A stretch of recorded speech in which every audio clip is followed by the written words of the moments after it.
आज हमारा टॉपिक है driving equations by using SI based units.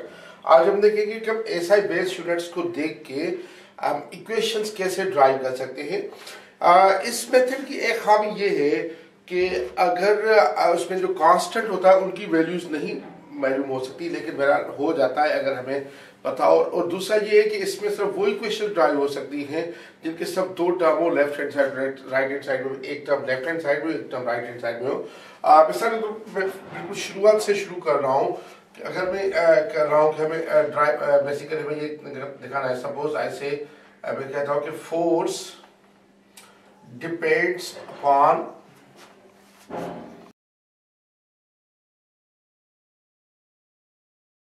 जाहिर सी बात है कि फोर्स मास और एक्सेलरेशन डिपेंड करता है। ड्राइव रिलेशनशिप देखना है कि रिलेशनशिप क्या है। वैसे मशहूर इक्वेशन है F = ma, वही आएगी, वही हम ड्राइव करेंगे। लेकिन हमें इसमें कांस्टेंट 1 है, इसका हमें पता नहीं चल पाएगा। हम देखिए इसको कैसे करते हैं हैंडल। सबसे पहले मैं इस पे ये करूंगा कि F वेरीज एज, एक तो मास है, इसकी पावर का मुझे नहीं पता, x पावर दे देता हूं, और दूसरा a है, इसके पावर y दे देता हूं। F varies as m power x and और a पावर y। तो मैं F is equal to k m power x a power y कर दूंगा, k कांस्टेंट है, और where k is a unitless constant. It has no units. We are supposing that it will have no units. हम suppose करेंगे कि इसको unit नहीं है और डायमेंशनलेस कांस्टेंट है। अब इधर से बच्चों को ये बात पता नहीं कहां से आती है कि बच्चे समझते हैं किसी भी कांस्टेंट को यूनिट नहीं होते। ऐसी बात नहीं है। जो इस तरीके से इक्वेशन ड्राइव होते हैं उस कांस्टेंट पे यूनिट नहीं होते, वरना बहुत सारी ऐसी चीजें हैं जिनके कांस्टेंट यूनिट्स होते हैं। जैसे acceleration due to gravity constant है on the surface of Earth, तो उसके कांस्टेंट यूनिट्स है मीटर पर सेकंड स्क्वायर या न्यूटन पर केजी। इस तरह यूनिवर्सल ग्रेविटेशनल कांस्टेंट है, इस तरह बहुत सारे कांस्टेंट है, परमिटिविटी ऑफ फ्री स्पेस है, मोलर गैस कांस्टेंट है, उनके यूनिट्स होते हैं। अब हम इधर देखेंगे एफ के होते हैं न्यूटन, के का यूनिट नहीं है तो इसको 1 लिख दूंगा मैं। एम पावर एक्स ये है मास है किलोग्राम पावर एक्स, और एक्सीलरेशन है मीटर पर सेकंड स्क्वायर पावर वाई। अब न्यूटन हो जाता है किलोग्राम मीटर पर सेकंड स्क्वायर, और ये हो जाएगा kilogram power X M power Y और एस पावर -2y। अब मैं कंपेयरिंग करूंगा पावर्स को, इसकी पावर 1 है तो x की वैल्यू 1 हो जाएगी, और y की पावर m की पावर y है, इधर m की पावर 1 है तो y की 1 हो जाएगी इधर। और इसमें y की वैल्यू मिल चुकी है, लेकिन फिर भी अगर ऐसे करेंगे तो ये -2y -2 के बराबर है तो y की वैल्यू 1 है। तो हम जो रिलेशनशिप मिलता है वो मिलता है F = k m power 1, x की 1 है, और a पावर 1, या F = kma। अब इधर कांस्टेंट k की वैल्यू इस मेथड से नहीं मालूम की जा सकती, जो कि कांस्टेंट k बेसिकली 1 होता है। एक मैं और एग्जांपल दूंगा इसकी। मिसाल के तौर पर अगर ये कह दिया जाए कि सपोज, ये कह दूं कि suppose time period of a simple pendulum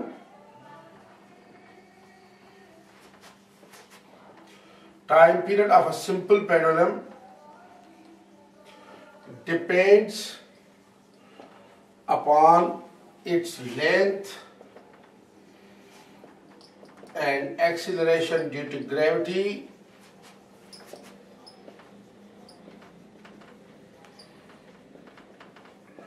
at that place। होता है हर जगह पे एक जैसी नहीं होती, इस वजह से हम ये कहते हैं फाइंड द रिलेशनशिप।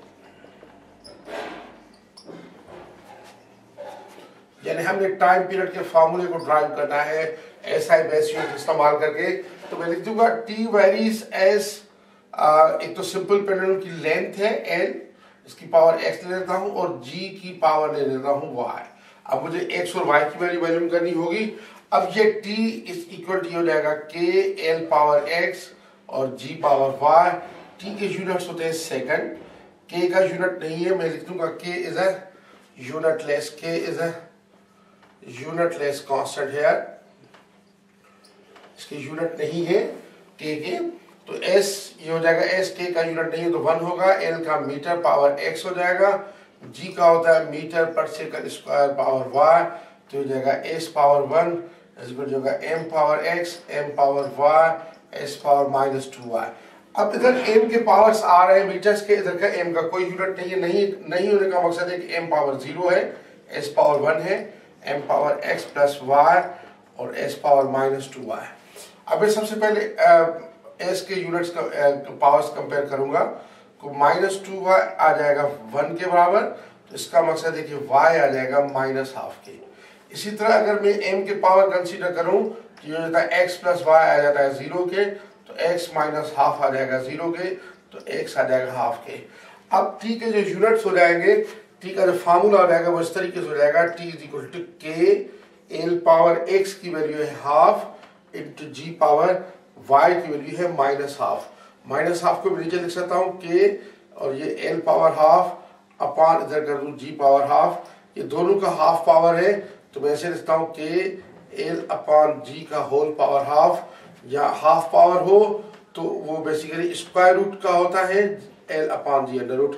ये फार्मूला है टाइम पीरियड का, सिंपल पेंडुलम के टाइम पीरियड का ये फार्मूला है। जो एक्चुअल फार्मूला है वो है t is equal to 2 pi l upon g under the root.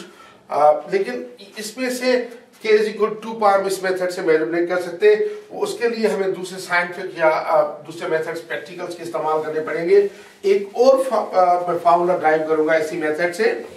मिसाल के तौर पर मैं ये कहूँ कि सेंटीपिटल फोर्स Fc वो डिपेंड करता है मास ऑफ द बॉडी और स्पीड ऑफ द बॉडी और radius of the circle in which body moves।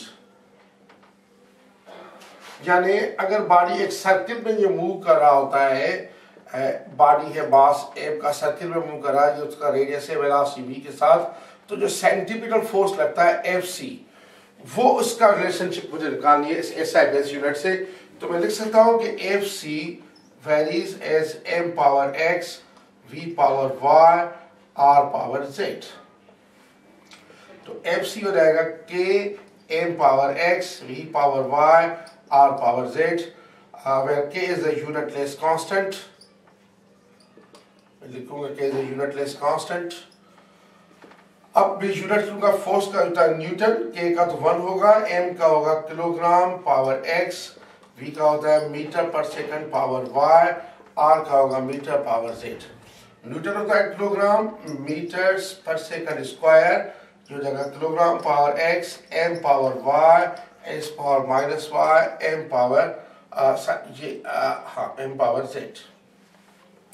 तो ये हो जाएगा किलोग्राम मीटर्स पर सेकंड स्क्वायर, किलोग्राम का पावर x, m की पावर हो जाएगी y प्लस z और s पावर -y।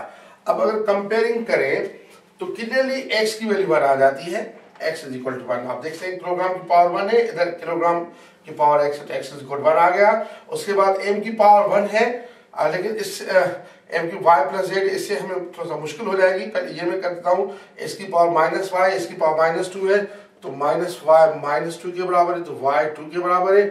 और फिर तीसरे ये अभी इनको कंपेयर कर सकता हूँ कि y प्लस z 1 के बराबर है, y की वैल्यू 2 हो गई, 2 प्लस z इज इक्वल 1, तो z आ जाएगा 1 -2 या z आ गया -1 के। और अब मैं सेंटीमीटर फोर्स का फार्मूला लिख सकता हूँ कि k m power x m की पावर 1 v की पावर 2 और r की पावर -1, जो कि मैं लिख सकता हूँ F is equal to k mv square upon r। ये फार्मूला सेंटीमीटर एक्सीलरेशन का आया, सेंटीमीटर फोर्स का आया। जो बेसिकली सेंटीमीटर फोर्स हकीकत में होता है Fc is equal to mv square upon r होता है, ये एक्चुअल फार्मूला है। अब इसमें k की वैल्यू हम नहीं मालूम कर सकते, वो उसके लिए डिफरेंट मुख्तलिफ प्रैक्टिकल्स हो गए।